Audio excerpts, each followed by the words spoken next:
Hi hello ಎಲ್ಲರಿಗೂ ನಮಸ್ಕಾರ. ನಾನು ನಿಮ್ಮ ರೂಪ ಕನ್ನಡತೆ. ಇದು ನನ್ನ ಕನ್ನಡತಿಯ ಕಥಾ ಸುಧಾ ಚಾನಲ್. ವಸಿಷ್ಠನ ಈ ಕತೆ ನಿಮಗೆ ಇಷ್ಟ ಆಗ್ತಿದ್ರೆ ಪ್ಲೀಸ್ ಬೇರೆಯವ್ರಿಗೂ ಶೇರ್ ಮಾಡಿ, ಲೈಕ್ ಮಾಡಿ, ಕಮೆಂಟ್ ಮಾಡೋದನ್ನ ಮರಿಬೇಡಿ ಆಯ್ತಾ. ಮಾಂಗಲ್ಯದಿಂದ ನಂಟಾದರೂ ಭಾಗ 63. ಅದೊಂದು ಸುಂದರ ಮುಂಜಾವು ಶುರುವಾಗಿತ್ತು ವಸಿಷ್ಠ ಅವರ ಮನೆಯಲ್ಲೇ.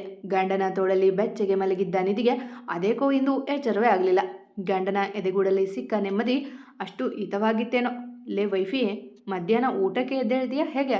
ಹೊಟ್ಟೆ ಚುರ್ರಂತಿದೆ ಎಂದು ವೈಭವ್ ಮೊದಲಾಗಿ ಹೇಳಿದ್ದ. ಇನ್ನೂ ಸ್ವಲ್ಪ ಹೊತ್ತು ವೈಭವ್ ಎಂದು ಅವನದಿಗೆ ಇನ್ನೂ ಅಡಗಿದವಳ ನೋಡಿ ನಕ್ಕವ. ನನ್ನ ಎದೆನ ಪಿಲ್ಲೋ ಮಾಡ್ಕೊಂಡಿದ್ದಕ್ಕೆ ಚಾರ್ಜ್ ಕೊಡ್ತೀನಿ ಅಂತ ಹೇಳಿದ್ರೆ ಬೇಕಾದ್ರೆ ಇನ್ನೂ ಒಂದು ದಿನ ಹೀಗೆ ಇರ್ತೀನಿ ಎಂದು ಮೆಲ್ಲಗೆ ಅವಳ ಕಿವಿಯಲ್ಲಿ ಉಸುರಿದ. ತಕ್ಷಣ ಅರಿವಾಗಿದ್ದವಳಿಗೆ ನಿನ್ನೆ ನಡೆದ ಘಟನೆ ತನ್ನ ಮೇಲೆ ಒಂದಿಂಚೂ ಅರಿವೇ ಇಲ್ಲ ಎಂಬುದು ಅರಿವಾದಾಗ ನಾಚಿಕೆಯಿಂದ ಮುದ್ದೆಯಾದವಳು ವೈಭವ್ ಕಣ್ಮುಚ್ಕೋ ಎಂದಳು ಬೆಡ್ಶೀಟ್ ಗಟ್ಟಿಯಾಗಿ ಸುತ್ತಿಕೊಂಡು. ನೋಡಬೇಕಾಗಿರೋದೆಲ್ಲ ನಿನ್ನೆ ನೋಡಿ ನನ್ನ ಕಣ್ಣು ಪಾವನ ಆಗೋಗಿದೆ ಮಿಸಸ್ ವೈಭವ್ ಎಂದ ಅವಳ ಮೂಗಿಗೆ ಮೂಗುವುಜೆ. ವೈಭವ್ ಎಂದು ನಾಚಿ ತಲೆ ತಗ್ಗಿಸಿದವಳ ನೋಡಿದವ, ನೀನು ಹೀಗೆ ನಾಚಿಕೊಂಡ್ರೆ ವಾರಕ್ಕೆ ಹೋಗಬೇಕಾಗಿರೋ ಹನಿಮೂನ್ ತಿಂಗಳಿಗೆ ಆಗುತ್ತೆ ಎಂದ ಅವಳ ಕೆನ್ನೆಗೆ ಮುತ್ತಿಟ್ಟು. ನೀನು ಈ ಥರ ಮಾತಾಡ್ತಾ ಇರು, ನಾನು ಎಲ್ಲಿಗೂ ಬರೋದಿಲ್ಲ ಎಂದವಳು ಅವನ ಮಾತು ಮರೆಸಲು ಅವನಿಗೆ ಜೋರು ಮಾಡಿದ್ಲು. ನೀನು ಬರಲ್ಲ ಅಂದರೆ ಬಿಡೋರ್ಯಾರು, ಎತ್ತಾಕೊಂಡು ಹೋಗ್ತಾ ಇರ್ತೀನಿ ಎಂದು ಅವಳ ನಡು ಬಳಸಿ ಮತ್ತಷ್ಟು ಒತ್ತಿಕೊಂಡವ. ಥ್ಯಾಂಕ್ಸ್ ಫಾರ್ ಎವ್ರಿಥಿಂಗ್ ಎಂದ ಅವಳ ಹಣೆಗೆ ಮುತ್ತಿಟ್ಟು. ಲವ್ ಯು ಎಂದು ಅವನ ಕೆನ್ನೆಗೆ ಮರಳಿ ಮುತ್ತಿಟ್ಲು. ಅವ ಮೆತ್ತಗೆ ತನ್ನ ತುಟಿಗಳನ್ನು ಅವಳ ಕೊರಳಲ್ಲಿ ಆಡಲು ಬಿಟ್ಟ. ಅವನು ಮತ್ತೊಮ್ಮೆ ಒಂದಾಗುವ ಆಸೆ ತೋರಿದಾಗ, ವೈಭವ್ ಟೈಮ್ ಎಷ್ಟು ಎಂದು ಕಣ್ಮುಚ್ಚಿ ಕೇಳಿದ್ಲು. ಟೈಮ್ ಜಸ್ಟ್ 9 ಗಂಟೆ ಎಂದ ಅಮ್ಮನಿನದ್ದವ. ತಕ್ಷಣ ಗಾಬರಿಗೆ ಬಿದ್ದವಳು, ಅಯ್ಯೋ ಅತ್ತೆ ಚಿಕ್ಕಿ ಏನು ಅನ್ಕೊಂಡ್ರೋ ಎಂದು ದಿಗ್ಗನೆ ಎದ್ದವಳು ತನ್ನ ಅವಸ್ಥೆ ನೋಡಿಕೊಂಡು ಮತ್ತೆ ಮುದುಡಿಕೊಂಡಾಗ ಜೋರಾಗಿ ನಕ್ಕವ. ಏನು ಅನ್ಕೊಳ್ಳಲ್ಲ, ನಮ್ಮಮ್ಮ ತುಂಬ ಒಳ್ಳೆಯವರು, ಅತ್ತೆ ಸಹ ಅಷ್ಟೇ, ಏನೂ ಅನ್ನೋದಿಲ್ಲ ಎಂದವ ಅವಳನ್ನು ಬೆಡ್ಶೀಟ್ ಅಲ್ಲೇ ಸುತ್ತಿಕೊಂಡು ಹೋಗಿ ಬಾತ್ರೂಮ್ಗೆ ಬಿಟ್ಟು ಬೇಗ ಸ್ನಾನ ಮಾಡಿ ಬಾ ಎಂದಾಗ ಖುಷಿಯಲ್ಲೇ ತಲೆ ಆಡಿಸಿದವಳು. ಶವರ್ ಆನ್ ಮಾಡಿ ಕೆಳಗೆ ನಿಂತವಳಿಗೆ ಏನೋ ನೆಮ್ಮದಿ. ಅವನು ಕೊಟ್ಟ ಪ್ರೇಮದ ಕಾಣಿಕೆಗಳ ನೋಡಿ ಖುಷಿಯಿಂದ ನಾಚಿದವಳಿಗೆ ಏನೋ ಸಾರ್ಥಕ ಭಾವ. ನಿನ್ನೆ ಅವ ತಮಾಷೆಗೆ ನಿನ್ನ ದ್ವೇಷ ಮಾಡುವೆ ಎಂದಾಗ ಅದೆಷ್ಟು ಹೆದರಿದ್ಲು. ಇನ್ನು ತನ್ನ ಜೀವನದಲ್ಲಿ ನೆಮ್ಮದಿಯೇ ಇಲ್ಲವೇನೋ. ಇಷ್ಟೊಂದು ಪ್ರೀತಿ ತೋರುತ್ತಿದ್ದವ ಮತ್ತೆ ಕೋಪಿಸಿಕೊಂಡಿದ್ದು ನೋಡಿ ಅವಳಿಗೆ ಅವನ ಪ್ರೀತಿಯ ಪರಿ ನೋಡಿ ಖುಷಿಯಾಗಿತ್ತು. ಅವಳು ಸ್ನಾನಕ್ಕೆ ಹೋಗಿ ಆಗಿತ್ತು. ವೈಭವ್ ಎಂದು ಪೆಚ್ಚು ಧ್ವನಿಯಲ್ಲಿ ಕೇಳಿದವ ತುಟಿ ಕಚ್ಚಿ ನಗುತ್ತಿದ್ದ. ಅವನಿಗೂ ಗೊತ್ತು ಅವಳೀಗ ತನ್ನನ್ನೇ ಕರೆಯುತ್ತಾಳೆಂದು. ಹಾ ಹೇಳು ಎಂದ ಮಲಗಿದಂತೆ ನಟಿಸುತ್ತ. ನೋಡು, ನನ್ನ ಹಾಗೆ ಕಳಿಸಿದೆ, ನನ್ನ ಬಟ್ಟೆ ಇಲ್ಲ ಇಲ್ಲಿ ಎಂದು ಕೇಳಿದಳು ಮೆತ್ತಗೆ. ಬಂದು ತಗೊಂಡು ಹೋಗೆ, ನಾನು ಮಲಗಿದ್ದೀನಿ, ಜೀವ ತಿನ್ಬೇಡ ಎಂದವ ಅವಳನ್ನು ಬೇಕೆಂದೇ ಕಾಡುತ್ತಿದ್ದ. This is too much Vaibhav, time ಆಗಿದೆ, ಬಟ್ಟೆ ಕೊಡು ಎಂದಳು ಕೋಪದಿಂದ. ಏನಾದರೂ ಕೊಡ್ತೀನಿ ಅಂದರೆ ಬಟ್ಟೆ ಕೊಡ್ತೀನಿ ಎಂದವನ ಮಾತಿಗೆ ಮೂತಿ ಮುರಿದವಳು ಬೇಕಾಗಿಲ್ಲ ಎಂದು ಡೋರ್ ತೆಗೆದಾಗ ಒಂದು ತೆಗೆದು ಆಶ್ಚರ್ಯದಿ ನೋಡಿದ ವೈಭವ್ ಮೊಗ ಪೆಚ್ಚಾಗಿತ್ತು. ಅವನ ಕಾಡಲು ಬಾತ್ರೂಮ್ ತೊಟ್ಟು ಬಂದಿದ್ದಳಲ್ಲ ತನ್ನ ಮಡದಿ. ವ್ಯಾ ಎಂದು ಅವನಿಗೆ ಅಣಕಿಸಿ ನಕ್ಕವಳ ಸೌಂದರ್ಯ ನೋಡಿ ಕಳೆದವ ಮೆತ್ತಗೆ ಅವಳತ್ತ ಹೆಜ್ಜೆ ಹಾಕಲು ಕಬೋರ್ಡ್ ಸಿಕ್ಕ ಸೀರೆ ಹಿಡಿದು ಓಡಿದ್ಲು ಚೇಂಜ್ ರೂಮಿಗೆ. ನೋಡ್ಕೋತೀನಿ ಕಣೆ, ಸಿಗದೆ ಎಲ್ಲಿ ಹೋಗ್ತೀಯಾ, ಹನ್ಮೂನ್ಗೆ ಹೋದಾಗ ಇರೋದು ನಿಂಗೆ ಎಂದು ಗೊಣಗಿದವ ಬಾತ್ರೂಮ್ ಹೊಕ್ಕಾಗ ನಗುತ್ತಾ ತಯಾರಾಗಿ ಕೆಳಗೆ ನಡೆದಳು. ಅವಳು ಕೆಳಗಿಳಿದು ಬರುವಷ್ಟರಲ್ಲಿ 10:30. ಮೈಥಿಲಿ ವೈಶಿಷ್ಟ್ಯ ಏನಂದುಕೊಳ್ಳುವರೋ ಎಂದು ಅಳುಕಲ್ಲೇ ಬಂದವಳಿಗೆ ಆಶ್ಚರ್ಯ ಕಾದಿತ್ತು. ನಿಧಿ, ಇಷ್ಟು ಬೇಗ ಎದ್ದು ಬಿಟ್ಯಾ? ತಿಂಡಿ ಬಿಸಿ ಇದೆ, ದೇವರ ಮುಂದೆ ದೀಪ ಹಚ್ಚಿ ಬಾ, ತಿಂದು ಇನ್ನೂ ಸ್ವಲ್ಪ ಹೊತ್ತು ಮಲಗುವಂತೆ ಎಂದು ಮೈಥಿಲಿಯವರು ಕೇಳಿದಾಗ ಕಣ್ಣರಳಿಸಿದ್ಲು. ಅವರ ಮಾತಲ್ಲಿ ಒಂದಿನಿತು ಕೋಪ ಅಪಹಾಸ್ಯ ಇರಲಿಲ್ವಲ್ಲ. ಹೋಗು ಬೇಗ, ಅವನು ಬರ್ತಾನೆ ಈಗ ಎಂದವರು ಅವಳ ನೋಡಿ. ಅದು ಅತ್ತೆ ಲೇಟ್ ಎನ್ನುತ್ತಿದ್ದವಳ ತಡೆದು, ಲೇಟ್ ಆದರೆ ಆಯಿತು ಹೋಗು ಎಂದಾಗ ತಲೆ ಆಡಿಸಿದ್ಲು. ಏನು ಹೆಂಡ್ತಿ, ನೀನು ಮಲ್ಗೋಕೆ ಹೇಳ್ತಿದೀಯಾ ಎಂದರು ವಸಿಷ್ಠ ಗಂಭೀರವಾಗಿ. ಅವರ ಮಾತಿಗೆ ನಡುಗೆ ನಿಲ್ಲಿಸಿ ಅವರ ನೋಡಿದ್ಲು ನಿಧಿ. ಯಾಕೆ ವಸಿ, ಬೇರೇನಾದರೂ ಪ್ಲಾನ್ ಇದೆಯಾ ಎಂದರು ಮೈಥಿಲಿ ಗಂಡನ ನೋಡಿ. ಇಲ್ಲ ಮೈತು, ನಿಮ್ಮ ದೇವರನ್ನು ಮಾತಾಡಿಸೋಕೆ ಹೋಗಿ ಬರೋದು ಬೇಡವಾ ಅವರು? ಯಾಕೆ, ವಯಸ್ಸಾಯಿತು, ಮರೆತು ಹೋಯ್ತಾ ನಿಂಗೆ ಎಂದರು ವಸಿಷ್ಠ ನಗು ಬಂಧಿಸಿ. ಅಯ್ಯೋ ಮರೆತೇ ಹೋಗಿದ್ದೆ, ಹೌದಮ್ಮ ನಿಧಿ, ಮೊದಲು ದೀಪ ಹಚ್ಚಿ ಎಲ್ಲರಿಗೂ ಆರತಿ ಕೊಟ್ಬಿಡು, ತಿಂಡಿ ತಿಂದು ಆಮೇಲೆ ದೇವಸ್ಥಾನಕ್ಕೆ ಹೋಗಿ ಬನ್ನಿ ಎಂದಾಗ ತಲೆ ಆಡಿಸಿದ್ಲು. ಅವಳು ದೀಪ ಹಚ್ಚಿ ಬರುವಷ್ಟರಲ್ಲಿ ಅವನು ಕೆಳಗಿಳಿದು ಬಂದಿದ್ದ. ಏನಪ್ಪ ಸುಪುತ್ರ, ಇದು ಹೇಳೋ ಟೈಮಾ? ಸೋಂಬೇರಿ ಆಗೋಗಿದೆಯಾ? ನಾನು ಹೋಟೆಲ್ ಕತೆ ಏನೋ ಎಂದರು ವಸಿಷ್ಠ ಗಂಭೀರವಾಗಿ. ಇಲ್ಲ, ಇನ್ನೂ ಬರ್ತಿರ್ಲಿಲ್ಲ ಡ್ಯಾಡ್, ಹೊಟ್ಟೆ ಚೂರಂತು, ಅದಕ್ಕೆ ಬಂದೆ, ಇಲ್ಲಾಂದಿದ್ರೆ ಮಲಗ್ತಿದ್ದೆ ಎಂದಾಗ ಹಣೆ ಚಚ್ಚಿಕೊಂಡ ವಸಿಷ್ಠ ಅವರು, ಹೆಂಡತಿ ಇವನಿಗೆ ಸರಿಯಾಗಿ ತಿನ್ನಿಸು, ಹನುಮೂನಿಂದ ಹೊಟ್ಟೆ ಹಸಿದಿದೆ ಅಂತ ವಾಪಸ್ ಬಂದಾನು ಎಂದಾಗ ಮುಖ ಊದಿಸಿ ಡೈನಿಂಗ್ ಟೇಬಲ್ ಬಳಿ ಹೊರಟವನ ಕೈ ಹಿಡಿದು ಆರತಿ ತಗೊಂಡು ಬಾ ಎಂದು ಕಳಿಸಿದ್ರು ಮೈಥಿಲಿ. ಸೊಸೆ ತಡವಾಗಿ ಎದ್ದರೆ ದಡಬಡ ಮಾಡುವವರ ಮಧ್ಯೆ ಇಷ್ಟೊಂದು ಪ್ರೀತಿ ಕೊಡುವ ಅತ್ತೆ ಮಾವನ ನೋಡಿ ನಿರಾಳಾದರು ಸುಮನ ಅವರು. ಹೇ ಆರತಿ ಕೊಡೆ ಎಂದವನ ಮುಂದೆ ಆರತಿ ಹಿಡಿದವಳ ನೋಡಿದ. ಸಾಧಾರಣ ಸೀರೆಯುಟ್ಟು ಅತಿ ಸುಂದರವಾಗಿ ಕಾಣುತ್ತಿದ್ದ. ನಿಮ್ಮಮ್ಮನ ಮಗನೇ, ಕೈ ಸುಟ್ಕೊಂಡಿದೀಯಾ, ಮೊದಲು ಆರತಿ ತಗೋ, ಅವಳು ನಿನ್ನ ಜೊತೆಗೆ ಇರ್ತಾಳೆ ಎಂದು ವಸಿಷ್ಠ ಅವರು ರೇಗಿಸಲು ಆರತಿ ತೆಗೆದುಕೊಂಡ ಬಾ. ನೀವೇನು ಕಮ್ಮಿನಾ? ನಿನ್ನೆ ಮಮ್ಮಿನ ಹೇಗೆ ನೋಡ್ತಿದ್ರಿ ಸ್ಟೇಜ್ ಮೇಲೆ? ಅಬ್ಬಾ ಅದೇನು ನೋಟ ಎಂದ ಅವರನ್ನು ನೋಡಿ ಮೂತಿ ತಿರುವೆ. ನನ್ನ ಹೆಂಡ್ತಿ ನನ್ನ ಇಷ್ಟ, ಏನಾದರೂ ಮಾಡ್ಕೋತೀನಿ ಎಂದರು ಗತ್ತು ಬಿಡದೆ. ನಂದು ಸೇಮ್ ಡೈಲಾಗ್ ಎಂದ ಅವನು ಅವರಂತಿಗೆ. ಎಷ್ಟಾಗಲಿ ಮಾರಿಗರ್ವಿಷ್ಟ. ಹೌದೌದು ಸರಿ ತಗೋ, ಇದು ಇಬ್ಬರಿಗೂ ಹನಿಮೂನ್ ಮ್ಯಾಪ್ ಮತ್ತು ಪ್ಲಾನ್ ಎಂದರು ಅವನ ಕೈಗೆ ಒಂದಿಷ್ಟು ಪೇಪರ್ ಇಟ್ಟು. ಡ್ಯಾಡು ಎಂದವ ಅವರ ಕೊರಳಿಗೆ ಜೋತು ಬಿದ್ದು ಅವರ ಕೆನ್ನೆಗೆ ಮುತ್ತು ಕೊಟ್ಟು ಬಿಟ್ಟ ಖುಷಿಗೆ. ಚೀಚಿ, ನಿನ್ನೆ ಹೆಂಡ್ತಿ ಅಲ್ಲಿದ್ದಾಳೆ, ನನ್ನ ಕೊಡಬೇಡ. ಹೋಗು, ತಿಂಡಿ ಮುಗಿಸಿ ದೇವಸ್ಥಾನಕ್ಕೆ ಹೋಗಿ ಬನ್ನಿ, ಸಂಜೆವರೆಗೂ ರೆಸ್ಟ್ ಮಾಡಿ ನೈಟ್ ಹೋಗುವಂತ್ರಿ ಎಂದು ನಕ್ಕವರು ನೋಡಿದವ. Wow daddy, thank you so much ಎಂದು ತಿಂಡಿಗೆ ಕುಳಿತ. ಈ ಕಪಿ ಕೈಗೆ ಈಗಲೇ ಯಾಕೆ ಕೊಟ್ಟಿದ್ದು ಎಂದರು ಮೈಥಿಲೆ. ಮಾಮ್ ಎಂದವ ತಟ್ಟೆಗೆ ಬಿದ್ದ ತಿಂಡಿ ಮುಗಿಸುವಲ್ಲಿ ಮಗ್ನನಾದ. ಯಾರೂ ಅತಿಯಾಗಿ ಕಾಡಲಿಲ್ಲ ನಿಧಿಗೆ. ಅವಳ ಮುಜುಗರ ಅರಿತವರು ಅವರು. ಎಕ್ಸ್ಕ್ಯೂಸ್ ಮೀ ಸರ್ ಎಂದು 4 ಜನರು ಬಾಗಿಲಲ್ಲಿ ನಿಂತಿದ್ದು ನೋಡಿ ಬನ್ನಿ ಎಂದ ವಸಿಷ್ಠ ಅವರು. ನೀವೆಲ್ಲ ಎಂದು ಅನುಮಾನದೆ ನೋಡಿದರು ವಸಿಷ್ಠ. ನಾನೇ ಬರೋದಕ್ಕೆ ಹೇಳಿದ್ದೆ ಡ್ಯಾಡಿ, ಅವರೆಲ್ಲ ಪಾಪ್ಯುಲರ್ ವಾಚ್ ಕಂಪನಿ ಅವರು ಎಂದು ವೈಭವ್ ಅವರ ನೋಡೆ. ಕುತ್ಕೊಳ್ಳಿ ಎಂದಾಗ ಎಲ್ಲರೂ ಕುಳಿತುಕೊಂಡ್ರು. ನಿಧಿ 4 ಕಾಫಿ ಎಂದವ. ಅವಳು ಕಾಫಿ ಹಿಡಿದು ಬಂದಾಗ ಇವಳೆ ವಾಚ್ ಡಿಸೈನರ್, ಮತ್ತು ಆ ವಾಚ್ ಇಂಟ್ರೊಡ್ಯೂಸ್ ಮಾಡೋ ಮಾಡಲ್ ಕೂಡ ಇವಳೆ ಎಂದಾಗ ಆಶ್ಚರ್ಯದಿ ಅವನ ಮಗ ನೋಡಿದ್ಲು ನಿಧಿ. ಅವಳಿಗೆ ಆ ವಿಷಯ ಮರೆತು ಹೋಗಿತ್ತು. ಅವ ಕಣ್ಮುಡುಕಿಸಿ ನಕ್ಕನಷ್ಟೆ. ನಾನು ಮರೆತೇ ಬಿಟ್ಟಿದ್ದೆ ಕಣೋ, ಒಳ್ಳೆ ಕೆಲಸ ಎಂದು ಹೊಗಳಿದ್ರು ವಸಿಷ್ಠ ಮಗನ. ನೋಡಿ, ಸದ್ಯಕ್ಕೆ ಅಗ್ರಿಮೆಂಟ್ ಪೇಪರ್ ರೆಡಿ ಮಾಡಿಕೊಂಡು ವಾಚ್ ಸ್ಕೆಚ್ ತೊಗೊಂಡು ಹೋಗಿ ತಯಾರಿ ಮಾಡಿರಿ. ನೀವು ಮುಗಿದ ಮೇಲೆ ಹೇಳಿ ಅವಳು ಡೇಟ್ ಕೊಡ್ತಾಳೆ, ಆಗ ಶೂಟ್ ಮಾಡುವಂತ್ರಿ ಎಂದಾಗ ತಲೆ ಆಡಿಸಿದವರು. ಫೈಲ್ ಒಂದು ನೀಡಲು ಸೈನ್ ಮಾಡು ನಿಧಿ, ಮೊದಲು ಓದು ಎಂದ ವೈಭವ್ ತಾನೊಮ್ಮೆ ಓದಿ. ಮಾವನಡೆ ನೋಡಿ ಒಪ್ಪಿಗೆ ಕೇಳಿದವಳಿಗೆ ಕಣ್ಣಲ್ಲೇ ಒಪ್ಪಿಗೆ ಕೊಟ್ಟಾಗ ಧೈರ್ಯದಿಂದ ಸಹಿ ಮಾಡಿದ್ಲು. ಸರಿ, ನಾವಿನ್ ಬರ್ತೀವಿ ಎಂದವರು ಹೊರಟ ನಂತರ ಇವರ ಸವಾರಿಯು ಹೊರಟಿತ್ತು ದೇವಸ್ಥಾನದ ಕಡೆಗೆ. ಇತ್ತ ಅರಸು ಮನೆಯಲ್ಲಿ ಇಷ್ಟಾಳ ಮೊದಲ ದಿನ. ತನ್ನ ಮನೆಯಲ್ಲಿ ಎಂದೂ 8 ಗಂಟೆಗೂ ಮುಂಚೆ ಹೇಳದವಳು ಇಂದು ಸಹ ಹಾಗೆ ಕಣ್ಮುಚ್ಚಿ ಮಲಗಿದ್ಲು. ಮಮ್ಮಿ ಕಾಫಿ ಎಂದಳು ಮೆಲ್ಲಗೆ ಉರುಳುತ್ತಾ. ಮಮ್ಮಿ ಇಲ್ಲ ಮಡದಿ, ನಿಮ್ಮ ಈ ಪತಿದೇವ ತಂದು ಕೊಟ್ರೆ ಆದೀತೆ ಎಂದು ಅವಳ ಕಿವಿಗೆ ತುಟಿ ಸೋಕಿಸಿದ ಋಷಭ್. ಅವನು ಎದ್ದು ಗಂಟೆಗಳೇ ಕಳೆದರೂ ಅವಳ ನಿದ್ದೆಗೆ ತೊಂದರೆ ಆಗಬಾರ್ದೆಂದು ಕಣ್ಣು ಮುಚ್ಚಿ ಮಲಗಿದ್ದ. ಮಮ್ಮಿ, ಡ್ಯಾಡಿ ಎಂದು ಕಣ್ ತೆರೆದವಳು ತಾನಿರುವುದು ತನ್ನ ಗಂಡನ ಮನೆಯಲ್ಲಿ ಎಂದು ಅರಿವಾದಾಗ ಅವಳ ತುಟಿಗಳು ಬಾಡಿದ್ವು. ಆದರೆ ಇನ್ನೇನ ತೋಳಿನಲ್ಲಿ ಇರುವುದು ತಿಳಿದಾಗ ಕೆನ್ನೆಗಳು ರಂಗೇರಿದ್ವು. ನಿನ್ನೆ ತಾನಾಗೆ ಅವನನ್ನು ಪ್ರಣಯಕ್ಕೆ ಆಹ್ವಾನಿಸಿದ ಪರಿಯ ನೆನೆದವಳು ನಾಚಿ ಅವನ ಮಗುವ ನೋಡಲು. ನಾನೇನು ನೋಡಿಲ್ಲಪ್ಪ, ಆಗಿಂದ ಕಣ್ಣು ಮುಚ್ಕೊಂಡೇ ಇದ್ದೀನಿ ಎಂದ ಕಣ್ಣು ಮುಟುಕಿಸಿ. ಹೋಗೋ ಬೆಂಜೋ ಎಂದವಳು ಏಳಲು ನೋಡಿದ್ರೆ, ಇನ್ನೂ ಸ್ವಲ್ಪ ಹೊತ್ತು ಮಲಗು, ನಾನೇ ಟೀ ತರ್ತೀನಿ ಎಂದು ಅವಳ ಮುಂಗುರುಳು ಸರಿಸಿದಾಗ ಅವನ ಕೆನ್ನೆಗೆ ಮುತ್ತಿಟ್ಟವಳು. ಬೇಡ, ಮನೇಲಿ ಇವತ್ತು ನನ್ನ ಮೊದಲ ದಿನ, ಕರ್ತವ್ಯಗಳು ಇರ್ತಾವೆ ಎಂದು ಎದ್ದವಳು. ನೀನು ಆ ಕಡೆ ತಿರುಗು ಎಂದು ಪುಟ್ಟ ಮಗುವಿನಂತೆ ನೋಡಿದಾಗ ಅವಳಿಗೆ ಬೆನ್ನು ಮಾಡಿ ನಕ್ಕನವ. ತಕ್ಷಣ ತನ್ನ ಬಟ್ಟೆ ಎಕ್ಕಿಕೊಂಡವಳು ಬಾತ್ರೂಮ್ ಸೇರಿದ್ಲು. ಅವಳು ಸ್ನಾನ ಮಾಡಿ ಬಂದಾಗ ಅವನು ಬಾತ್ರೂಮ್ ಸೇರಿದ್ದ. ಅವಳಿಗೆ ಕೆಳಗೆ ಹೋಗಲು ಅದೇನೋ ಹಿಂಜರಿಕೆ ಕಂಡಾಗ ಅವನೇ ಕೈ ಹಿಡಿದು ಕೆಳಗೆ ಕರೆತಂದಿದ್ದ. ಇಷ್ಟ ಬನ್ನಿಯಮ್ಮ, ದೇವರಿಗೆ ಕೈ ಮುಗಿದು ಬಾ, ತಿಂಡಿ ಮಾಡುವಂತ ಟೈಮ್ ಆಗಿದೆ ಎಂದರು ಕವಿತಾ ಅವಳ ನೋಡಿ. ಅದು ಅತ್ತೆ ಎಂದು ಹೇಳುತ್ತಿದ್ದವಳಿಗೆ ಹೂ ಮುಡಿಸಿ, ನಾನೇನು ಅಷ್ಟು ಕೆಟ್ಟ ಅತ್ತೆ ಅಲ್ಲ, ನಿನ್ನಮ್ಮನ ಥರವೇ ಅನ್ಕೋ, ಈಗ ಬೇಗ ಕೈ ಮುಗಿದು ಬನ್ನಿ, ದೇವಸ್ಥಾನಕ್ಕೆ ಬೇರೆ ಹೋಗೋದಿದೆ ಎಂದಾಗ ಇಬ್ಬರು ಒಟ್ಟಿಗೆ ದೇವರಿಗೆ ಕೈ ಮುಗಿದು ಬಂದು ತಿಂಡಿಗೆ ಕುಳಿತರು.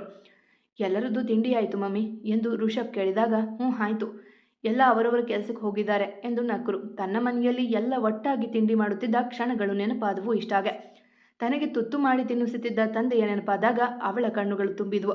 ಇಷ್ಟ, ಯಾಕಮ್ಮ ಖಾರ ಜಾಸ್ತಿ ಆಯ್ತಾ ಎಂದರು ಸುಮಣ್ಣ ಅವಳ ಕಣ್ ತುಂಬಿದ್ದು ನೋಡಿ. ಇಲ್ಲ ಚಿಕ್ಕತ್ತ ಎಂದು ಕಣ್ ತಪ್ಪಿಸಲು ನೋಡಿದ್ಲು. ಇಷ್ಟ, ಮಾಮನ ನೆನಪಾಯ್ತಾ ಎಂದು ಋಷಭ್ ಕೇಳಿದ್ದೆ. ಅವನ ಎದೆ ಕೊರಗಿದಳು ಬಿಕ್ಕುತ್ತಾ. ಇಷ್ಟ, ಹಾಗೆಲ್ಲ ಅಳಬಾರ್ದು ಕಣ, ಪ್ಲೀಸ್ ನೋಡಿಲಿ ಎಂದ ಒಂದು ಕೈಯಲ್ಲಿ ಅವಳನ್ನು ಬಳಸಿ. ಡ್ಯಾಡಿ ಬೇಕು ಋಷಿ ಎಂದು ಅಳುತ್ತಿದ್ದವಳ ನೋಡಿ ಅರಸು ಮನೆಯವರ ಕರಳು ಹಿಂಡಿತು. ಪರಿ ಎಂದು ಋಷಭ್ ಮುದ್ದಾಗೆ. ಅವನ ಬಾಯಿಂದ ಅದನ್ನು ಕೇಳಿ ತಲೆ ಎತ್ತಿದವಳು. ಪರಿ, ನಿನ್ನಪ್ಪ ಕೊಟ್ಟಷ್ಟು ಪ್ರೀತಿ ಕೊಡೋದಕ್ಕೆ ಈ ಜನ್ಮದಲ್ಲಿ ಸಾಧ್ಯ ಇಲ್ಲ ಅಂತ ಗೊತ್ತು, ಆದರೆ ನನ್ನ ಕೈಲಾದಷ್ಟು ಪ್ರೀತಿ ಕೊಡ್ತೀನಿ. ನೀನು ಈ ಥರ ಕಣ್ಣೀರು ಹಾಕಿದರೆ ನನಗೆ ಹೃದಯ ಹಿಂಡಿದ ಆಗಾಗುತ್ತೆ ಕಣೋ ಎಂದವ ತನ್ನ ತಟ್ಟಿಗೆಲಿದ್ದ ತುತ್ತು ಅವಳೆದುರು ಚಾಚಿದ್ದ. ಖುಷಿಯಿಂದ ಬಾಯಿ ತೆರೆದವಳ ಕಣ್ಣುರಿಸಿ, ದೇವಸ್ಥಾನಕ್ಕೆ ಹೋಗಿ ಅಲ್ಲಿಂದ ನೇರವಾಗಿ ಮಾವನ ನೋಡೋಕೆ ಹೋಗೋಣ, ಅವರಿಗೆ ಸರ್ಪ್ರೈಸ್ ಇರಲಿ ಆಯ್ತಾ ಎಂದಾಗ ಖುಷಿಯಿಂದ ತಲೆ ಆಡಿಸಿದ್ಲು. ಅವರ ಪ್ರೀತಿ ನೋಡಿ ಹಾರೈಸಿದ್ರು ಎಲ್ಲ. ತಿಂಡಿ ಮುಗಿಸಿದ ನಂತರ ದೇವಸ್ಥಾನದ ಕಡೆಗೆ ಪ್ರಯಾಣ ಹೊರಟಿತ್ತು. ಇಷ್ಟ ಋಷಭ್, ನಿಧಿ, ವೈಭವ್ ದೇವಸ್ಥಾನಕ್ಕೆ ತೆರಳಿದ್ರು. ಮನೆಯ ಎಲ್ಲರೂ ಅವರವರ ಕೆಲಸಗಳಲ್ಲಿ ತೊಡಗಿದಾಗ ಹಾಲ್ನಲ್ಲಿ ಸೋಫಾದ ಮೇಲೆ ಕುಳಿತಿದ್ದ ಮಡದಿಯ ಮಡಿಲಲ್ಲಿ ಮಲಗಿದ್ರು ವಸಿಷ್ಠ. ಯಾಕೆ ವಸಿ, ಏನಾಯ್ತು ಎಂದು ಕೇಳಿದರೂ ಮೈಥಿಲಿ ಕಾರಣದ ಅರಿವಿದ್ರು. ತುಂಬ ಬೇಸರ ಆಗ್ತಿದೆ ಹೆಂಡತಿ, ಜೀವನ ಎಷ್ಟು ವಿಚಿತ್ರ ಅಲ್ವಾ. ನನಗೆ ಜನ್ಮ ಕೊಟ್ಟವಳು ನನ್ನ ಅಂಶ ಆಗಿ ಹುಟ್ಟಿ ಬಂದ್ಲು. ಈಗ ಅವಳು ಇನ್ನೊಂದು ಜೀವಕ್ಕೆ ಜನ್ಮ ಕೊಡೋದಕ್ಕೆ ತಯಾರಿ ಆಗಿದ್ದಾಳ. ಹೆಣ್ಣಿಗೆ ಎಷ್ಟೊಂದು ರೂಪಗಳಲ್ವಾ. ತಾಯಿಯಾಗಿ ನನ್ನ ನೋಡ್ಕೊಂಡ್ಳು, ಮಗಳಾಗಿ ನನ್ನ ಪ್ರೀತಿ ಮಾಡಿದ್ಲು, ಈಗ ಇನ್ನೊಬ್ಬರ ಮಡದಿಯಾಗಿ ಹೋಗಿದ್ದಾಳೆ ಎಂದು ಮಗಳ ನೆನೆದು ನುಡಿದು ಬೇಸರದೆ. ಹೌದು ವಸಿ, ಆದರೆ ಗಂಡಿಗೂ ಅಷ್ಟೇ ರೂಪಗಳಿವೆ. ತಂದೆಯಾಗಿ ನಿಮ್ಮ ಜವಾಬ್ದಾರಿ ನಿಭಾಯಿಸಿದ್ರೆ, ಮಗನಾಗಿ ಅಮ್ಮನಿಗೆ ನ್ಯಾಯ ಕೊಟ್ರೆ, ಗಂಡನಾಗಿ ನನ್ನ ಜೀವನ ಬದಲಾಯಿಸಿದ್ರೆ, ಇನ್ನೊಂದು ಹೆಜ್ಜೆ ಮುಂದೆ ಹೋಗಿ ಮಾವನಾಗಿ ಸೊಸೆಯ ಜೀವನವನ್ನು ರೂಪಿಸಿದ್ರೆ, ಇಷ್ಟೆಲ್ಲ ಆಗಿದ್ದು ನಿಮ್ಮಿಂದ ಅಲ್ವಾ ಎಂದು ಗಂಡನ ಹಣೆಗೆ ಮುತ್ತಿಟ್ರು. ಆದರೂ ಈ ನೋವು ಭರಿಸೋಕೆ ಕಷ್ಟ ಆಗ್ತಿದೆ ಕಣೆ. ಅವಳಿಲ್ಲದೆ ನಾನು ಒಂದಿನಾನು ಕಳೆಯೋಕ್ಕಾಗಲ್ಲ. ಇನ್ನು ಮುಂದೆ ಹೇಗೆ ಎಂದು ಚಿಂತೆಯಲ್ಲಿ ಹೇಳಿದವರ ಮಾತುಗಳಲ್ಲೇ ನೋವು ತುಂಬಿತ್ತು. ನಿಮ್ಮ ಕೂಸು ಇನ್ನೊಂದು ಕೂಸಿಗೆ ಜನ್ಮ ಕೊಡುತ್ತೆ, ಖುಷಿಯಾಗಿರಿ. ನಿಮ್ಮ ನಗುಬಲ್ಲೇ ನಮ್ಮ ನಗು ಇರೋದು. ಏನೂ ಆಗೋದಿಲ್ಲ, ಜಗದ ನಿಯಮ ಇದು, ನಾವು ಬದಲಿಸೋಕ್ಕಾಗೋದಿಲ್ಲ ಎಂದರು ಮೈಥಿಲಿ. ಅದು ನಿಜಾನೇ, ಆದರೆ ನನ್ನ ಪರಿ ಇವಾಗ ಏನು ಮಾಡ್ತಿರ್ಬೋದು. ಅವಳಿಗೆ ನಾನು ನೆನಪಾಗಿದ್ದೀನಾ? ತಿಂಡಿ ಮಾಡಿದ್ಲ? ಇವಾಗ ಊಟದ ಟೈಮ್ ಆಗೋ ಸಮಯ ಆಗಿದೆ ಎಂದು ನುಡಿಯುವಾಗ ಡ್ಯಾಡಿ ಎಂದು ಓಡಿ ಬಂದಿದ್ಲು ಇಷ್ಟ. ಪರಿ ಎಂದವರಿಗೆ ಆಶ್ಚರ್ಯವಾಗಿತ್ತು. ಗಂಡನ ಮನೆಗೆ ಹೋಗಿ ಒಂದು ದಿನ ಕಳೆಯುವಷ್ಟರಲ್ಲಿ ಪ್ರತ್ಯಕ್ಷ ಆಗಿಬಿಟ್ಟಿದ್ಲಲ್ಲ. I missed you so much daddy ಎಂದು ಅವರ ಹೆಗಲಿಗೆ ತಲೆ ಇಟ್ಲು. ಮೀಟು ಮಗಳೇ ಎಂದವರು ಅವಳನ್ನು ಆದಷ್ಟು ಮಿಸ್ ಮಾಡಿಕೊಂಡಿದ್ರು. ಅವರ ಅಪ್ಪುಗೆಯ ತಿಳಿಸುತ್ತಿತ್ತು ಅದನ್ನು. ಬಾಪ, ಅಲ್ಲೇ ನಿಂತು ಬಿಟ್ಟರೆ ಹೇಗೆ? ಅಪ್ಪ ಮಗಳು ಒಂದಾದ್ರೆ ನನ್ನೇ ಮರೆತು ಬಿಡ್ತಾರೆ, ಇನ್ನು ನಿನ್ನ ಮರಿಯಲ್ವಾ ಎಂದು ಮೈಥಿಲಿ ಅವರು ಬಾಗಿಲಲ್ಲಿ ನಿಂತಿದ್ದ ಅಳಿಯನ್ನು ನೋಡಿ ಹೇಳಲು ವಾಸ್ತವಕ್ಕೆ ಬಂದರು ಅಪ್ಪ ಮಗಳು. ಬಾರಪ್ಪ ಎಂದು ನಕ್ಕರು ವಸಿಷ್ಠ. ನಿಮ್ಮಗಳಿಗೆ ನಿಮ್ಮದೇ ಯೋಚನೆ ಮಾವ. ಬೆಳಗ್ಗೆ ತಿಂಡಿ ಮಾಡುವಾಗಲೇ ಅಳ್ತಿದ್ಲು, ಅದಕ್ಕೆ ನೇರವಾಗಿ ದೇವಸ್ಥಾನದಿಂದ ಕರೆದುಕೊಂಡು ಬಂದೆ ಎಂದು ಅವರ ಮುಂದೆ ಕುಳಿತ. ಪರಿ, ಯಾಕೆ ಅಳೋದು ಎಂದರು ಅವಳ ನೋಡಿ. ತಿಂಡಿ ಮಾಡುವಾಗ ನಿಮ್ಮ ನೆನಪಾಯಿತು, ಹಾಗೆ ಎಲ್ಲ ಒಟ್ಟಿಗೆ ಕುಳಿತು ಊಟ ಮಾಡೋದು ನೆನಪಾಯಿತು ಅದಕ್ಕೆ ಎಂದಳು ಅವರಿಗೆ ಇನ್ನಷ್ಟು ಒತ್ತಿಕೊಂಡು. ಏನಾಗಲ್ಲ, ನಿಧಾನ, ಎಲ್ಲ ಅಡ್ಜಸ್ಟ್ ಆಗುತ್ತೆ ಎಂದು ಮಗಳಿಗೆ ಧೈರ್ಯ ಹೇಳಿದ್ರು. ಆದರೆ ಅವರಿಗೆ ಕಷ್ಟವಾಗುತ್ತಿತ್ತು. ಡ್ಯಾಡಿ ಎಂದು ಬಂದ ವೈಭವ್ ತನ್ನಪ್ಪನ ಪಕ್ಕ ಕುಳಿತಿದ್ದವಳ ನೋಡಿ, ಏನೇ ಒಂದು ದಿನ ಕೋಡಿ ಬಂದಿದೆಯಾ? ಏನು ಬಾವ ಟಾರ್ಚರ್ ಕೊಟ್ಟು ಎಳ್ಕೊಂಡು ಬಂದ್ಲಾ, ಅಥವಾ ಅವಳ ಕಾಟ ತಡೆಯೋಕ್ಕಾಗದೆ ಬಿಟ್ಟು ಹೋಗೋಕೆ ಬಂದ್ರಾ ಎಂದ ಋಷಭ್ನ ನೋಡಿ. ತಕ್ಷಣ ಮುಖ ಕೆಂಪಗೆ ಮಾಡಿಕೊಂಡು, ಇಲ್ಲ, ನಿನ್ನ ಮನೆಯಿಂದ ಓಡಿಸೋಕೆ ಬಂದೆ ಎಂದಳು ಮೂತಿ ತಿರುವಿ. ಅದು ಆಗಲ್ಲ ಬಿಡು, ಈ ಮನೆ ನಂದೆ ಎಂದ ಕಾಲರೇರಿಸಿ. ಹಾಗಾದರೆ ಪಪ್ಪನ ಹೋಟೆಲ್ ನಂದು ಎಂದಳು ಇಷ್ಟ. ಇಬ್ಬರು ಸ್ವಲ್ಪ ಸುಮ್ಮನಿರಿ ಎಂದು ಮೈಥಿಲಿ ಅವರು ಗದರಿದಾಗ ಸುಮ್ಮನಾದರು ಇಬ್ಬರು. ಇಷ್ಟ, ಕಾಫಿ ಮಾಡ್ತೀನಿ ಕೊಡು ಬಾ ಎಂದು ಮಗಳನ್ನ ಕರೆದುಕೊಂಡು ಅಡುಗೆ ಮನೆ ಹೋಗೋವರು. ಇಷ್ಟ, ನೆನ್ನೆ ಎಲ್ಲ ಸರಿ ಹೋಯ್ತಾ? ಸಂಸಾರ ಶುರು ಮಾಡಿದ್ರಾ? ಫ್ಯಾಮಿಲಿ ಪ್ಲಾನಿಂಗ್ ಅಂತ ಏನಾದರೂ ಎಂದರು ಆತಂಕದೆ. ತಾಯಿಯಾಗಿ ಅವರ ಸಹಜ ಭಯವದು. ಹಾಗೇನಿಲ್ಲ ಅಮ್ಮ, ಎಲ್ಲ ಆಯಿತು ಎಂದಳು ನಾಚಿ. ನನ್ನ ಬಂಗಾರ, ಆದಷ್ಟು ಬೇಗ ನನ್ನ ಅಜ್ಜಿ ಮಾಡಿಬಿಡು ಎಂದು ನಕ್ಕು ಅವಳ ಕೈಗೆ ಕಾಫಿ ಕೊಟ್ಟರು. ಮತ್ತೆ ಋಷಭ್ ಹನಿಮೂನ್ ಎಲ್ಲಿಗೆ ಪ್ಲಾನ್ ಮಾಡಿದ್ದೀರಾ ಎಂದರು ವಸಿಷ್ಠ ಋಷಭ್ನ ಕೇಳಲು. ಕುಡಿಯುತ್ತಿದ್ದ ಕಾಫಿ ನೆತ್ತಿಗೇರಿತ್ತು ಅವನಿಗೆ. ನಿಧಾನ ಕಣಪ್ಪ ಎಂದ ಮೈಥಿಲಿಯವರು ಗಂಡನ ಕೆಕ್ಕರಿಸಿ ನೋಡಿ. ಯಾವಾಗ ಏನು ಕೇಳಬೇಕು ಅಂತ ಗೊತ್ತಾಗಲ್ವಾ ಎಂದರು ಜೋರಾಗಿ. ಅದು ಹಾಗಲ್ವೇ ಹೆಂಡ್ತಿ, ಮಗನ್ನ ಕಳಿಸ್ತಿದ್ದೆ ಅಲ್ವಾ, ಅದಕ್ಕೆ ಇವರು ಏನಾದರೂ ಪ್ಲಾನ್ ಮಾಡ್ಕೊಂಡಿದ್ದಾರಾ ಅಥವಾ ನಾನೇ ಮಾಡ್ಲಾ ಅಂತ ಎಂದು ಕೇಳಲು ನಕ್ಕವ. ಇಲ್ಲ ಮಾವ, ನಿಮ್ಮ ಮಗಳು ಏನೂ ಹೇಳಿಲ್ಲ ಎಂದ ಇಷ್ಟಳ ನೋಡಿ. ನನಗೆ ಶಿಮ್ಲಾ ಮನ್ನಾರ್ ಅಲ್ಲಿಗೆ ಹೋಗೋಕೆ ಇಷ್ಟ ಅಪ್ಪ ಎಂದಳು ಪಪ್ಪನ ಮಗಳು ಒಂಚೂರು ನಾಚಿಕೆ ತೋರಿ. ನಾನು ವೈಭವ್ ನಿಧಿಗೆ ಕೊಡಗು, ಚಿಕ್ಕಮಗಳೂರು, ಮೈಸೂರು ಅಂತ ಪ್ಲಾನ್ ಮಾಡಿ ಹೋಟೆಲ್ ಬುಕ್ ಮಾಡಿದ್ದೆ ಎಂದು ವಸಿಷ್ಠ ಅವರು ಹೇಳುವಾಗಲೇ, ನನಗೂ ಶಿಮ್ಲಾಗೆ ಟಿಕೆಟ್ ಕೊಡಿಸು ಡ್ಯಾಡಿ, ನಾನು ನನ್ನ ಹೆಂಡತಿ ಆರಾಮಾಗಿ ಹೋಗಿ ಬರ್ತೀವಿ ಎಂದ ವೈಭವ್. ಏನು ಬೇಡ, 4 ಜನನೂ ಕರ್ನಾಟಕನೇ ನೋಡಿ ಸಾಕು, ಇಲ್ಲೇ ಬೇಕಾದಷ್ಟು ಪ್ಲೇಸ್ ಇದ್ದಾವೆ ಎಂದರು ಮೈಥಿಲಿ. ಹೆಂಡತಿ, ನಾನು ನೀನು ಅರ್ಧ ಕರ್ನಾಟಕ ನೋಡಿದ್ದೀವಿ, ನಮ್ಮ ಮಕ್ಕಳು ಅರ್ಧ ಭಾರತನಾದರೂ ನೋಡಲಿ ಬಿಡು. ಅವರೇನು ಸ್ವಿಟ್ಜರ್ಲ್ಯಾಂಡ್ಗೆ ಕೇಳ್ತಿಲ್ಲ ಅಲ್ವಾ. ಇವಾಗ ಫ್ರೀ ಇದ್ದಾರೆ, 1 ವಾರ ಶಿಮ್ಲಾ, 1 ವಾರ ಮನ್ನಾರ್ಗೆ ಹೋಗಿ ಬರಲಿ. ಮುಂದೆ ವೀಕೆಂಡ್ ಅಂತ 1-2 ದಿನ ರಜೆ ಇದ್ದಾಗ ಪೂರ್ತಿ ಕರ್ನಾಟಕ ತಿರುಗಾಡಲೆ. ಜೀವನ ತುಂಬ ಚಿಕ್ಕದು ಕಣೆ, ದೇಶ ಸುತ್ತಲಿ. ಕೋಶ ಅಂತೂ ಓದೋ ಮಕ್ಕಳಲ್ಲ ಇವು ಎಂದರು ವಸಿಷ್ಠ. ಅವರ ಮಾತಲ್ಲಿ ತೂಕ ಇದ್ದಾಗ ಮಡದಿ ಹೇಗೆ ತಳ್ಳಿ ಹಾಕುವರು? ನಿಮ್ಮಿಷ್ಟ ಎಂದರು ಕೋಪದ ಸೋಗಿನಲ್ಲಿಗೆ. ಸರಿ, ನಾನು ವಿಚಾರಣೆ ಮಾಡಿ ಹೇಳ್ತೀನಿ, ನೀವು ಮಾತಾಡ್ತಾ ಇರಿ ಎಂದ ವಸಿಷ್ಠ ಅವರು ಎದ್ದು ಹೋಗಿ ತಮಗೆ ಗೊತ್ತಿದ್ದ ಟೂರಿಸ್ಟ್ ಬಳಿ ವಿವರಣೆ ತಿಳಿದು ಬಂದವರು. ನೇರವಾಗಿ ಶಿಮ್ಲಾಗೆ ಹೋಗೋಕೆ ಕಷ್ಟ. ಮೊದಲು ಚಂಡೀಗಢ ಫ್ಲೈಟಲ್ಲಿ ಹೋಗಬೇಕು, ನಂತರ ಅಲ್ಲಿಂದ ಕ್ಯಾಬ್ ಬುಕ್ ಮಾಡಿಕೊಂಡು ಶಿಮ್ಲಾಗೆ ಹೋಗಬೇಕು. ಫ್ಲೈಟ್ ಬೆಳಗ್ಗೆ 3 ಗಂಟೆಗಿದೆ, ಅಲ್ಲಿಂದ 4 ಗಂಟೆ ಜರ್ನಿ ಶಿಮ್ಲಾಗೆ. ನಾನು 4 ಗಂಟೆಗೆ ಬುಕ್ ಮಾಡಿದ್ದೀನಿ, 2 ಕ್ಯಾಬ್ಗೂ ಹೇಳಿದ್ದೀನಿ. ನಿಮಗೆ ಸ್ವಂತ ಅವು. 1 ವಾರ ಅವರು ನಿಮಗೆ ಇಷ್ಟ ಇದ್ದರೆ 15 ದಿನ ಅದು ನಿಮ್ಮದೇ. ಇಷ್ಟ ಬಂದಲ್ಲಿ ಸುತ್ತಾಡಿ ಕೊನೆಗೆ ಕೊಟ್ಟು ವಾಪಸ್ ಬನ್ನಿ ಎಂದರು ವಸಿಷ್ಠ. ಒಂದೇ ಫೋನ್ ಕರೆಯಲ್ಲಿ ಅಷ್ಟು ಪ್ಲಾನ್ ಮಾಡಿ ಬಿಟ್ಟರವರು. ಥ್ಯಾಂಕ್ ಯು ಡ್ಯಾಡಿ ಎಂದು ವಸಿಷ್ಠನ ತಬ್ಬಿದ್ರು ವೈಭವ್ ಇಷ್ಟ. ಮಾವ ಯು ಆರ್ ಜಸ್ಟ್ ಆಸಮ್ ಎಂದ ಋಷಭ್. ಎಲ್ಲ ಮತ್ತಷ್ಟು ಹರಟುತ್ತಾ ಕುಳಿತರು. ಸರಿ, ಎಲ್ಲ ಶಾಪಿಂಗ್ ಮಾಡ್ಕೊಂಡು ಬನ್ನಿ, ನೈಟ್ 3ಕ್ಕೆ ಹೋಗೋದಲ್ವಾ, ಸೊ ಬೇಗ ಮನೆ ಬಿಡಬೇಕು ಎಂದಾಗ ಎಲ್ಲ ತಲೆ ಆಡಿಸಿ ಹೊರಟರು. ದೊಡ್ಡ ಶಾಪಿಂಗ್ ಮಾಲ್ ಹೋಗೋರು 4. ನಿಧಿ, ಏನೇ ಇದು, ಎಲ್ಲ ಚೂಡಿದಾರ್ ಟಾಪ್ ತಗೋತಿದೀಯಾ ಎಂದ ವೈಭವ್ ಅಸಮಾಧಾನದಿಂದ. ಬಂದಾಗಿನಿಂದ ಅದನ್ನೇ ಮಾಡುತ್ತಿದ್ಲವಳು. ಮತ್ತೆ ಏನು ತಗೋಬೇಕು, ಅಲ್ಲಿ ಹಾಕೋಕೆ ಈ ಬಟ್ಟೆ ಎನ್ನುತ್ತಿದ್ದವಳ ಕೈಯಿಂದ ಬಟ್ಟೆ ಕಿತ್ತುಕೊಂಡವ. ನೀನು ಹೋಗಿ ಕೂತ್ಕೋ ಎಂದು ತಾನೇ ಅವಳಿಗಾಗಿ 4 ಜೊತೆ jeans, T shirt, crop top, ಪುಟ್ಟ ಫ್ರಾಕ್, ಕೊನೆಗೆ ಒಂದು 1 ಪೀಸ್ ಬಟ್ಟೆ ತೆಗೆದುಕೊಂಡ.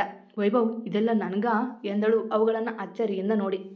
ನೀನೇನು ಮುದುಕಿ ಅಲ್ಲ, ಈಗ ಆಂಟಿಯರ ಜೀನ್ಸ್ ಹಾಕ್ತಾರೆ, ನೀನು ಹಳೆ ಮಾಡಲ್ ಎಂದವನ ಕಣ್ಣಿಗೆ ಗೊಂಬೆಗೆ ಹಾಕಿದ್ದ ನೈಟ್ ವೇರ್ಗಳು ಕಂಡಾಗ ಅತ್ತ ನಡೆದವ ವಿವಿಧ ವಿನ್ಯಾಸದ 4-5 ಜೊತೆ ನೈಟ್ ವೇರ್ ತೆಗೆದುಕೊಂಡು ಸೇಲ್ಸ್ ಗರ್ಲ್ ಕೈಗಿಟ್ಟ. ಇವಾಗ ನನ್ನ ಜೊತೆ ಬಾ ಎಂದವ ತಾನೇ ಅವಳಿಗಾಗಿ shoe, socks, heels, sweater, gloves ಎಲ್ಲ ತೆಗೆದುಕೊಂಡ. ಅಬ್ಬಾ, ಅಂತೂ ಆಯಿತು ಎಂದವ ತನಗಾಗಿ ಬಟ್ಟೆ ತೆಗೆದುಕೊಂಡ. ಇತ್ತ ಇನ್ನೊಂದು ಜೋಡಿಗೆ ಬೇರೆ ಸಮಸ್ಯೆ ಏನಿಲ್ಲ. ಇಬ್ಬರು ಒಬ್ಬರಿಗೊಬ್ಬರು ಅರ್ಥ ಮಾಡಿಕೊಂಡಿದ್ರಿಂದ ಇಷ್ಟ ಆಗುವಂತಹ ಬಟ್ಟೆ ಋಷಿ ತೆಗೆದ್ರೆ ಅವನಿಗಾಗಿ ಇವಳು ಬಟ್ಟೆ ಆರಿಸಿದ್ಲು. ಅಲ್ಲೇ ಊಟವನ್ನು ಮಾಡಿದರು. ಎಲ್ಲ ಮುಗಿದು ಮನೆ ಬಂದಾಗ ಸಂಜೆ ಆಗಿತ್ತು. ಮತ್ತೊಮ್ಮೆ ಸ್ನ್ಯಾಕ್ಸ್ ತಿಂದು ಮಲಗಿದ್ರು ಎಲ್ಲ. ರಾತ್ರಿ 1 ಗಂಟೆಗೆ ಎಲ್ಲರೂ ಎದ್ದು ಸ್ನಾನ ಮಾಡಿ ತಯಾರಾದರು. ಸಂಜೆಗೆ ಬಟ್ಟೆ ಪ್ಯಾಕ್ ಮಾಡಿದ್ರಿಂದ ಬೇರೆ ಸಮಸ್ಯೆ ಇರಲಿಲ್ಲ. ಎಲ್ಲ ತಮ್ಮ ತಮ್ಮ ಲಗೇಜ್ ಎತ್ತಿಕೊಂಡು ಬಂದಾಗ ಡ್ರೈವರ್ ಸೀಟ್ನಲ್ಲಿ ಕುಳಿತಿದ್ರು ವಸಿಷ್ಠ. ಡ್ಯಾಡಿ, ಈ ರಾತ್ರಿಲಿ ನೀವು ಡ್ರೈವ್ ಮಾಡೋದು ಬೇಡ ಎಂದ ವೈಭವ್. ಚಳಿ ಇತ್ತಲ್ಲ ಹಾಗಾಗಿ. ಪರವಾಗಿಲ್ವೋ, ಬಾರೋ, ಈ ಟೈಮಲ್ಲಿ ಡ್ರೈವರ್ಗೆ ಯಾಕೆ ತೊಂದರೆ ಎಂದವರಿಗೆ ಮಕ್ಕಳನ್ನು ಕೊಡುವ ಖುಷಿ. ಸರಿ, ನೀವೆಲ್ಲಿ ಕುಳಿತಿರಿ ಎಂದು ಡೋರ್ ತೆಗೆದರು. ಆಗಲೇ ತಿಳಿದಿದ್ದು ಗಂಡನ ಪಕ್ಕ ಅಮ್ಮನೂ ಕುಳಿತಿದ್ದು. ಒಳ್ಳೆ ಜೋಡಿ ನೀವು ಎಂದ ಋಷಭ್ ನಕ್ಕು ಕುಳಿತ. ಎಲ್ಲ ಸರಿಯಾಗಿ ಇಟ್ಕೊಂಡಿದ್ದಾರೆ ತಾನೆ, ಅಲ್ಲಿ ತುಂಬ ಚಳಿಯಂತೆ, ಸ್ವೆಟರ್, ಸಾಕ್ಸ್ ಎಂದು ಮೈಥಿಲಿ ಅವರು ಹೇಳುವಾಗ ಹ್ಞೂ ಅತ್ತೆ, ಇವನೇ ಎಲ್ಲ ತಗೊಂಡ ಎಂದಳು ನಿಧಿ. ಅವಳ ಮಾತಿಗೆ ಎಲ್ಲ ತಲೆ ಆಡಿಸಿ ಕುಳಿತರು. ಎಲ್ಲ ಸರಿಯಾದ ಸಮಯಕ್ಕೆ ಏರ್ಪೋರ್ಟ್ ತಲುಪಿದ್ರು. 4 ತಮ್ಮ ತಮ್ಮ ಟಿಕೆಟ್ಗಳ ತೆಗೆದುಕೊಂಡು ಎಲ್ಲ ಚೆಕ್ ಇನ್ ಮುಗಿಸುವಷ್ಟರಲ್ಲಿ ಫ್ಲೈಟ್ ಅನೌನ್ಸ್ಮೆಂಟ್ ಆದಾಗ ಅಪ್ಪ ಅಮ್ಮನ ಕಡೆಗೆ ತಿರುಗಿ ಕೈ ಬೀಸಿ ನಡೆದರು. ಮಕ್ಕಳು ಫ್ಲೈಟ್ ಕಡೆ ಹೋಗುವುದು ನೋಡಿ ಗಂಡನ ಕೈ ಹಿಡಿದ್ರು ಮೈಥಿಲಿ. ಅವರಿಗೆ ತಮ್ಮ ಮೊದಲ ಫ್ಲೈಟ್ ಜರ್ನಿಯ ನೆನಪಾಗಿತ್ತು. ಅಂದು ಅದೆಷ್ಟು ಹೆದರಿದ್ದು. ಆದರೆ ವಸಿಷ್ಠ ಅವರು ಅವರನ್ನು ಸಂಭಾಳಿಸಿದ ರೀತಿ ನೆನಪಾಗಿ ಮುಗುಳ್ನಕ್ಕರು. ಬಾಯ್ ಹೆಂಡತಿ, ಮಕ್ಕಳೆಲ್ಲ ಹನುಮೂನ್ಗೆ ಹೋಗಿದ್ದಾರೆ, ನಾವು 4ನೇ ಸಹ ಹನುಮೂನ್ ಮಾಡ್ಕೊಳ್ಳೋಣ ಎಂದು ಮಡದಿಯ ಎತ್ತಿಕೊಂಡೆ ಕಾರ್ ಕಡೆಗೆ ನಡೆದರು ವಸಿಷ್ಠ. ಗಂಡ ಹೆಂಡತಿಯ ಏಕಾಂತದ ಪಯಣ ಮನೆಯ ಕಡೆಗೆ ಸಾಗಿತು. ಮತ್ತೆ ಸಿಗುವ. ಕತೆ ಇಷ್ಟ ಆಗ್ತಿದೆ ಅಲ್ವಾ? ಕತೆ ಇಷ್ಟ ಆಗಿದ್ರೆ ಪ್ಲೀಸ್ ಕಮೆಂಟ್ ಹಾಕಿ. ಜಾಸ್ತಿ ಇಷ್ಟ ಆಗಿದ್ರೆ ಸಬ್ಸ್ಕ್ರೈಬ್ ಮಾಡ್ಕೊಳ್ಳಿ. ಎಂದಿನಂತೆ ನಿಮ್ಮ ಪ್ರೀತಿ, ಕಮೆಂಟ್, ಪ್ರೋತ್ಸಾಹದ ನಿರೀಕ್ಷೆಯಲ್ಲಿ ನಾನು ನಿಮ್ಮ ರೂಪಕ ನಡೆದೆ. ನಿಮ್ಮ ಪ್ರೀತಿಗೆ ನನ್ನ ತುಂಬು ಹೃದಯದ ಧನ್ಯವಾದಗಳು.